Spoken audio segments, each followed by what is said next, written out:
Tuhan kita adalah satu-satunya Tuhan yang berani ngomong, I am the way, the truth, and the life. Nggak ada yang bisa pergi ke Bapa kalau nggak melalui aku. Welcome. Di Ngegoma, ngobrol bareng Mama. Hari ini aku nggak perlu introduce siapa yang bersama aku untuk ngobrol, yaitu adalah siapa, Pak? Suami saya sendiri. Oke. Sendiri ya. Apa yang mau kita bahas? Kita mau ngebahas reels yang lagi heboh ya. Kita akan buka dengan satu reels yang agak kontroversial sih, tapi ini sama sekali kita nggak mau ngapa-ngapain, cuman mau berpendapat aja. Kalau Dr. Richard tidak galak, saya marah. Karena Dr. Richard tadinya anggota saya gitu. Heboh banget. Juga gitu. Kan Tuhan punya. Misalnya ada umat Pak Pendeta ya, ada yang sering datang ke gereja ya. Tiba-tiba beliau pindah ke agama Islam atau pindah ke agama yang lain. Pak Pendeta melihat orang itu sendiri bagaimana sih? Yang pertama saya minta ampun dulu sama Tuhan. Kalau umat saya, Ya. Kalau umat saya, karena ada 1-2 lah umat saya. 4 kali. Atau 5 lagi kayak gitu. Kalau umat saya yang pindah, yang pertama saya minta ampun dulu sama Tuhan. Ada sesuatu yang saya buat, atau ada sesuatu yang saya ajarkan yang belum mendarat ke mereka. Nggak salah mereka dong. Tidak ada kopral tolol yang ada jenderal goblok. Istilahnya kan begitu. Berarti saya ngajarnya nggak betul. Tuhan, kalau saya salah, saya minta ampun. Kan itu. Yang pertama itu. Yang kedua, mereka itu kan sedang mencari. Mencari apa? The true God. Gitu kan. Mencarinya true God. Gitu. Bukan mencari popularitas, bukan mencari uang, bukan mencari true God. Nah, mudah-mudahan dia temukan. Kan begitu. Oh, malah didoakan. Ya, iya dong, harus begitu. Gimana Kalau Dr. menurutmu? Richard tidak galak, Kalau kita baca ya komen-komennya, anggota saya gitu. yang Enggak suara. juga. Kita baca komennya, ngawur katanya. Statement pendeta yang seperti inilah yang merusak kekristenan. Terus sudah tidak sesuai firman katanya lagi. Banyak lagi lah yang nggak mungkin kita bacakan semuanya, nanti pasti udah pada baca komen sih. Menurut Mupi, pandanganmu apa nih? Ya, kalau Cara dia menjawab ya, kita nggak kalau- mau ngebahas kalian mau login kemana, Ah. it's okay gitu ya. Itu kan hidup. Kalau menurut aku poin yang pertama itu benar. Jadi ada sesuatu yang terjadi yang pendeta nggak tahu sehingga membuat seseorang itu pindah kan gitu. Iya. Artinya memang dari begitu banyak jemaat tidak semua mungkin terjangkau kan, tidak personal Iya, kan gitu. betul. Makanya kan di gereja itu ada dibuat departemen-departemen komsel itu biar lebih detail sebenarnya. Perkumpulan-perkumpulan ke rumah-rumah itu jadi lebih detail. Kita informasi mengenai situasi dengan kondisi jemaat itu sebenarnya realnya seperti apa. Karena kan kalau di gereja kan itu semuanya nampaknya indah kan gitu. Iya. Karena sehari-harinya kita pendeta itu tidak monitor. Nah, yang dimonitor itu ya dari input yang datang dari setiap komsel-komsel, perkumpulan-perkumpulan kecil. Nice Jadi group, ya. itu benar. Jadi semuanya itu tidak terkontrol oleh pendeta. Pasti ada aja ajaran yang tidak sampai atau ada satu momen-momen yang membuat jemaat itu kehilangan kepercayaan terhadap gereja itu, atau dia sebenarnya tidak suka lihat orang-orang di gereja, terakhir jadi mencap secara keseluruhan sehingga dia lock out atau akhirnya dia mencap agama Kristen itu sendiri. Ada benernya. Benar, ya. Bisa jadi kita ngerasa kayak ya kesalahan kita juga sebagai pemimpin kok kecolongan gitu. Ya, kalau saya juga sebagai pendeta pasti merasa kecolongan, berarti Ada yang salah juga yang ya. saya sama perlu kita ya. evaluasi. Ajaran yang sudah saya rancang itu ternyata belum tentu 100% berjalan dengan Terus baik. yang nggak pas tuh yang kayaknya poin kedua. Yang kedua ini yang nggak tegas sebenarnya. Jadi kayak agak Karena yang jawab ini sebenarnya udah pendeta bukan Senior, 1-2 senior tahun. banget gitu Iya, ya. ini udah puluhan tahun, udah legend lah di Indonesia. Siapa yang tidak kenal dengan Gilbert Lumondo, Iya. ya? Udah legend banget ini dari saya SD juga saya udah dengar dari Benar, beliau. benar Masih banget. dulu gondrong, udah saya ikuti cara beliau. Cuman cara yang kedua ini seperti tidak tegas, ya, Iya. tidak tegas. Tapi Jadi jadi cara pandangmu kayak mana sebenarnya seharusnya? Ya, kan udah Kita dibilang. menyikapinya. Menyikapinya itu kan udah dibilang. Di Firman Tuhan juga udah dibilang, Yohanes 14 ayat 6 kan. Akulah jalan kebenaran dan hidup. Ya. Udah tegas gitu. Bahkan mungkin kita pernah dengar cerita-cerita orang tentang di YouTube, di media sosial, kan cuma Yesus yang menjamin bisa ke surga. Betul. Ada nggak tokoh agama lain yang menjamin bisa ke surga? Setuju sampai Cuma situ. Yesus. Jadi kalau dibilang mencari Tuhan, Tuhan yang mana lagi yang mau dicari? Terus harusnya ngomong apa kita? Kalau ini terjadi misalnya kan dia berbicara langsung dengan seseorang yang udah pindah gitu, pindah agama. Tapi sekali lagi ya, ini memang keputusan kita masing-masing. Kita Iya. ngebahasnya back ke Bible ya. Iya. Kita ngebahas secara Kristen. Bagaimana sebenarnya harusnya pendeta ngomong pas ketemu orang yang, aku setuju kalau kita nggak boleh menghakimi dia. Iya. Kita nggak boleh menghakimi dia, bahkan kita nggak boleh bilang gitu kan. Tapi ada satu statement harusnya yang jangan ngambang gitu. Iya. Ya kan? Harusnya pastinya kita akan terus bilang sama dia bahwa jalan kebenaran itu cuma satu. Iya. Dan aku kurang sepakat sama yang dia bilang sedang mencari Iya. the true God. Itu kayak seakan-akan kita belum punya kepastian tentang Iya. who is the true God. Jadi kalau kita menyikapi nih, seandainya nih terjadi di komunitas kita sendiri, bagaimana cara kita menanggapinya tanpa mengucapkan kata yang menghakimi gitu. Karena kalau kita balik juga nih, kalau kita ingat perumpamaan Tuhan Yesus tentang 100 domba, terus ada satu kan yang pergi. Iya. Tuhan justru meninggalkan yang 99 Iya. untuk mencari yang satu. Benar. Itu berarti sekalipun ada satu orang yang ninggalin, Tuhan bakal nyari Iya, dia, care tetap dicari itu. tetap dicari. Iya.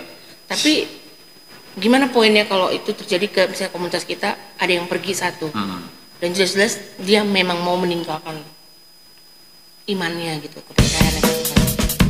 Ya. Selain kita doakan, udah pasti kita Iya, doakan, pasti benar kita ya doakan. pasti ya kita layani kan itu. Artinya jadi Kristen ini jangan dianggap seperti agama di KTP ya. Jadi kita percaya Yesus itu bukan harus Kristen gitu. Banyak juga orang Kristen itu KTP Kristen tapi tindakannya nggak Kristen gitu. Artinya nggak Kristus. Makanya kan dibilang di kitab di Roma, hidup adalah Kristus, mati adalah keuntungan. Artinya orang melihat kita itu melihat Kristus, tidak perlu menanyakan agama kita. Jadi sering di YouTube, di media sosial itu dibilang bahwa Kristen adalah seperti ini, harus secara pemerintah ya KTP. Tapi saya bilang ya sebenarnya siapa aja bisa percaya kepada Kristus Tanpa harus KTP-nya Kristen. Iya, karena itu udah internal, hubungan relationship pribadi ya. Dengan Kristus itu udah relationship. Yesus itu ada, Yesus itu telah menebus dosa kita, telah mati dan bangkit. Nah, seandainya ada orang yang tiba-tiba meninggalkan iman Kristus, ya mungkin kita tanya sebenarnya apa yang terjadi, kan gitu. Apa yang terjadi dengan kerohaniannya, apa yang terjadi? Mungkin banyak kan orang-orang yang pindah itu karena memang tidak berada di lingkungan yang tepat seperti itu. Karena lingkungan itu mempengaruhi.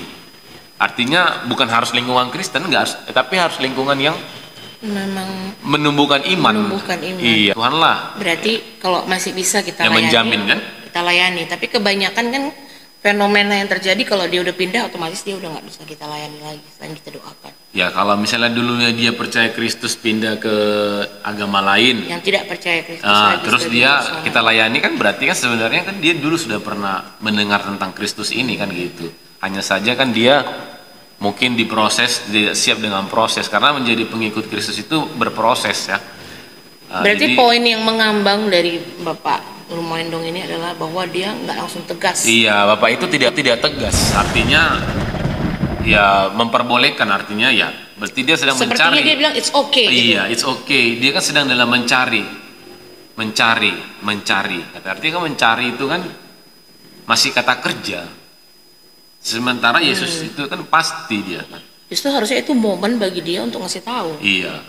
This is the Harusnya. true God gitu. Iya. Sebenarnya apa yang kamu cari? Sebenarnya harusnya Iya. justru dia mempertanyakan seperti Ah. itu. Tapi kenapa yang kejadian justru dia ngambang sehingga mengakibatkan banyak netizen pun mengatakan bahwa itu sangat mengecewakan. Iya, gitu. satu lagi juga itu bisa dijadikan sebagai alasan sama orang-orang yang sedang dalam kondisi Bahwa itu lagi proses mencari. Iya, jadi ada juga nanti kan ya, pendeta Bapak itu aja bilang Gak apa-apa. nggak apa-apa mempelajari yang lain kan gitu. Kan sedang mencari.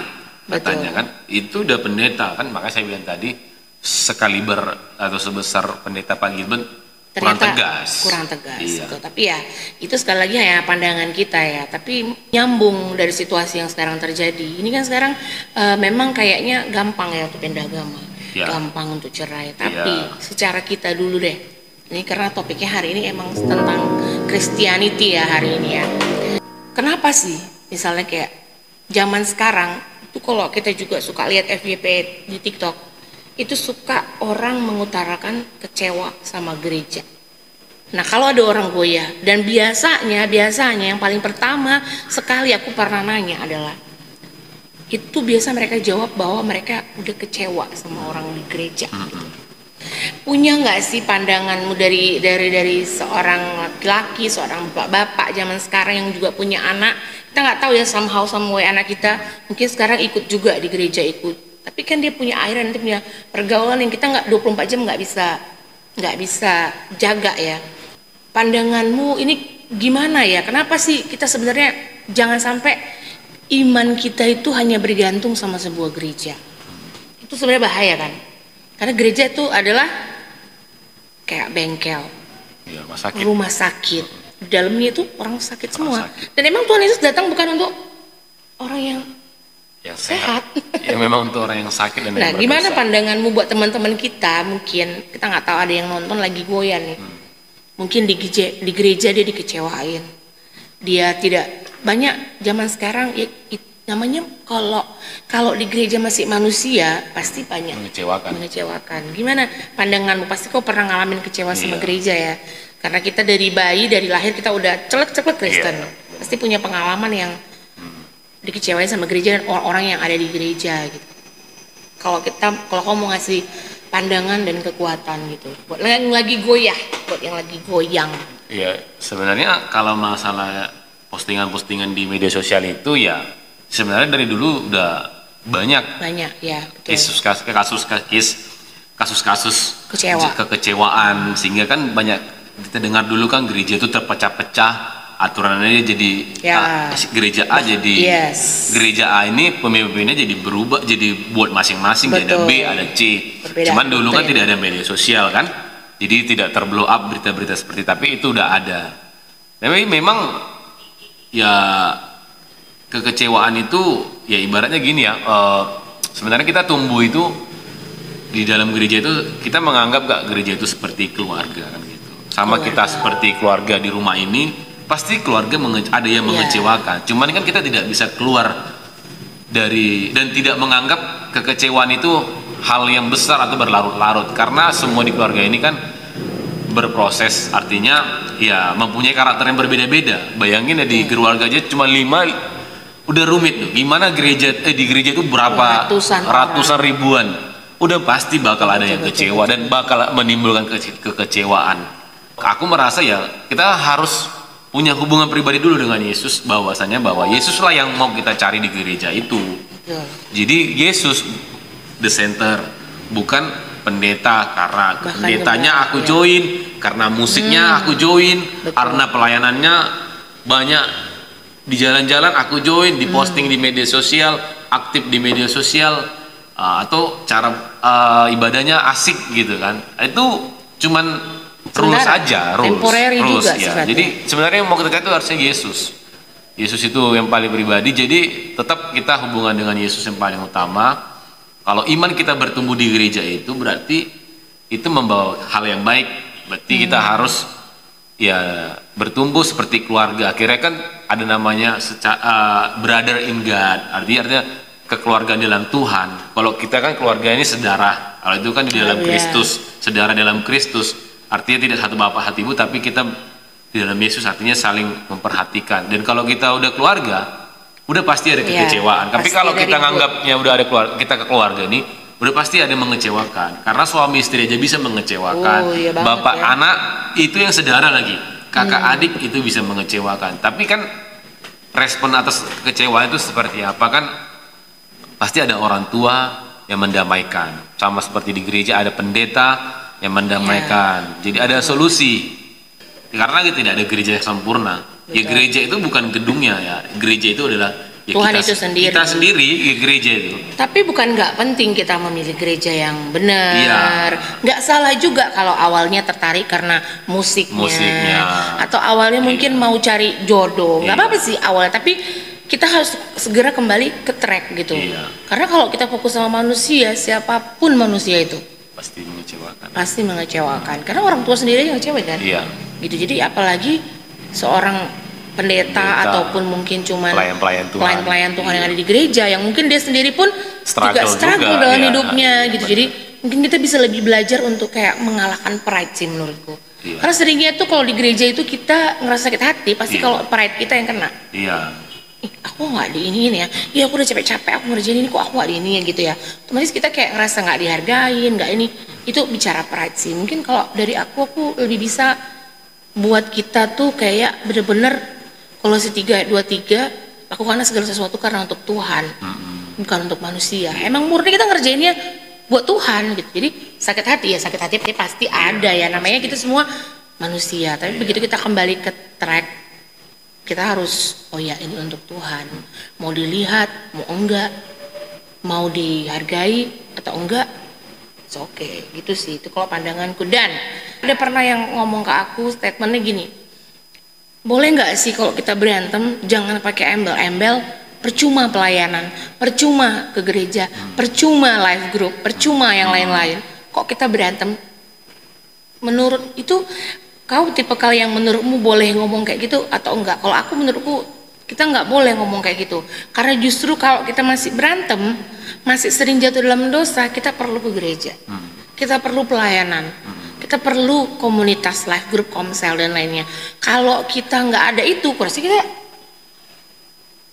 kayak mana coba tanpa itu. Jadi label-label itu karena kan muncul di kepala. Kayak mana kau keluar dari label-label itu? Iya, bener juga. Jadi makanya kita semakin aktif di pelayanan itu, semakin besar tantangannya. Jadi contohnya kita ini suami istri pelayanan musik, ya kan, baru live group gitu kan. Ya tiba-tiba selisih paham atau apa gitu kan, terus ada yang bilang percuma gini. Ya itu kan wajar lah, itu hal yang wajar. Karena apa? Karena orang menganggap bahwa semua yang kita kerjakan ini baik sebenarnya buahnya. Ya artinya ternyata setelah saya terjun di pelayanan seperti ini, musik dan lain-lain itu semua, sebenarnya yang kami lakukan ini pekerjaan. Ya, melayani pekerjaan. Melayani pekerjaan Tuhan, bukan melayani Tuhan. Jadi itu beda. Melayani pekerjaan Tuhan dengan melayani Tuhan itu beda. Jadi kalau orang yang sibuk melayani di gereja, ya itu melayani pekerjaan Tuhan. Tapi yang paling penting itu hubungan pribadi dengan Tuhan ini gimana? Jangan-jangan berdoa aja nggak sampai 1 jam sehari. Cuman doa makan. 24 jam di gereja, tapi nggak punya doa pribadi, nggak punya baca firman. Jadi benar sebenarnya kalau kita sudah mulai kecewa, sudah mulai ngerasa capek, drain, itu koreksi aja hubungan kita dengan Tuhan. Itulah waktunya kita berhenti dan melayani pekerjaan Tuhan. Berhenti dulu kita untuk melayani pekerjaan Tuhan. Artinya berhenti dulu dari kegiatan kita di gereja. Punya waktu dulu untuk Tuhan, berdoa, dengarkan firman, meditasi, menghabiskan waktu lebih lama dengan pasangan, dengan keluarga. Karena ketika Anda melayani di pekerjaan Tuhan, itu memakan energi loh. Betul. Memakan waktu, ada yang dikeluarin juga. Waktu itu capek, dan Anda sensitif. Jadi kalau ada sedikit masalah, Anda bisa tiba-tiba udah ngegas aja gitu. Itu karena tadi energi tadi udah keluar, capek, dan harus ibarat HP. Lowbat, dipakai terus kan lowbat, harus dicas. Itulah melalui kita hubungan pribadi dengan Tuhan. Percuma live group, percuma ya memang artinya worship team. Itu kata-kata untuk kita merenung sebenarnya. Ternyata orang itu berharap kita itu lebih dari sebelumnya. Orang-orang yang dulunya di rumah itu contohnya kurang aware, kurang care.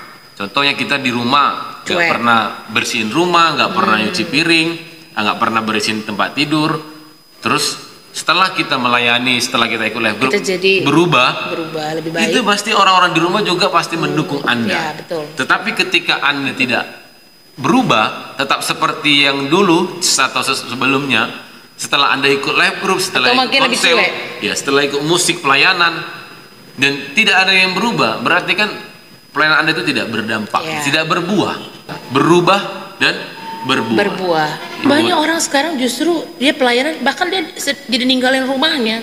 Ya, itu Padahal dia. sebenarnya pelayanan pertama adalah Di rumah, Di rumah. ministry yang paling pertama itu dia di keluarga, di rumah, orang tua, kakak adik, ya abang. Jadi buat apa kita jauh-jauh melayani? Di depan mata kita pun Betul. ada orang yang dilayani. Tapi memang sampai di titik itu Anda perlu proses.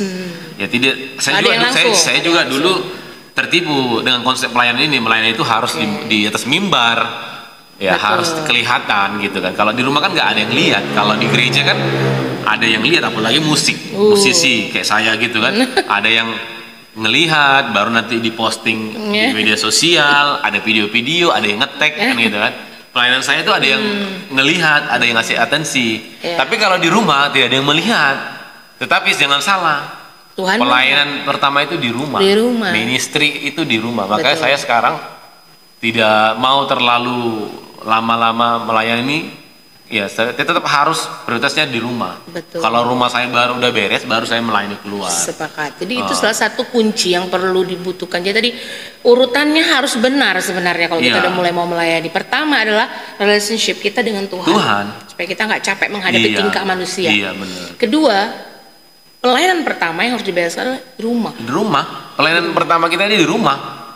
Orang tua Jangan kita. berani-berani keluar Iya. kalau di rumah nggak beres. Karena sering orang pergi pelayanan justru dia pelarian. Iya. Itu paling bahaya. Orang tua. Beresin rumah dulu, layani kakak, orang adik. tua. Saya juga dulu bertengkar sama kakak dan keluarga-keluarga saya dengan adik, beda pendapat, tapi ya saya belajar ya Kasih buahnya berdoa aja. sama Tuhan itu, akhirnya Tuhan itu kasih petunjuk. Artinya ya tetap kita rendahkan hati seperti Yesus, mendoakan, mengampuni orang yang menyalibkan dia, Iya. yang mencambuk dia, tampar Betul. pipi kiri, kasih pipi kanan. Itu kan ajaran-ajaran Itu betul. bukan yang diajarkan dunia ya, dan itu berat. Ya, itu hanya bisa dilakukan setelah ada kepenuhan Roh Kudus sebenarnya. Betul. Jadi bagaimana lagi itu kepenuhan Roh Kudus? Ya hubungan pribadi dengan Tuhan. Intinya sebenarnya Anda berdoa, melakukan firman, dan paling penting itu ya Anda lakukan firman. Lakukan firman. Kalau Mulai Anda dari cuma rumah. dengar, Anda tidak akan berbuah. Lakukan. Kalaupun salah, bangkit lagi, lakukan lagi.